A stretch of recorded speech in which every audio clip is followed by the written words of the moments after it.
बदीन में रिपोर्ट करे विया अल्ताफ़ मेमण।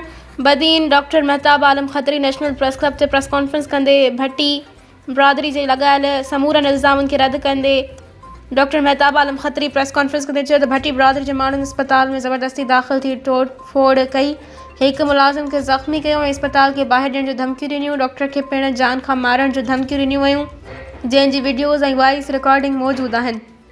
डॉक्टर महताब मूजिबि वॾी तादाद में माण्हुनि गॾिजी अस्पताल ते हमिलो कयो आहे, जंहिं सबबि अस्पताल खे काफ़ी नुक़सानु पहुतो ऐं दाख़िल मरीज़ पिण मुतासिर थिया। बदीन पुलिस मौक़े ते पहुची दहशतगर्दनि खे भॼायो। इन अमल खे दहशतगर्दी करार ॾींदे चयो त भट्टी बिरादरी जा माण्हू अॻु बि नशे जी हालत में बदतमीज़ी कंदा रहिया, पर असां नज़रअंदाज़ कयो। हिन चयो त ताज़ो आखियो अस्पताल खां ॿाहिरि भट्टी बिरादरी में मल्हा बिरादरी जो ज़ाती झगड़ो आहे, उन सां मुंहिंजो ऐं अस्पताल जो को तालुक़ु नाहे जेको मूं सां ॻंढियो पियो वञे। हिन IG Sindh DIG Hyderabad SSP Badin session जज बदीन खां मुतालबो कंदे चयो त हिन मामले जी शफ़ाफ़ इंक्वायरी करे दहशतगर्दी अदालत तहत केस दाख़िल करे जवाबदारनि खे गिरफ़्तार करे इंसाफ़ कयो वञे।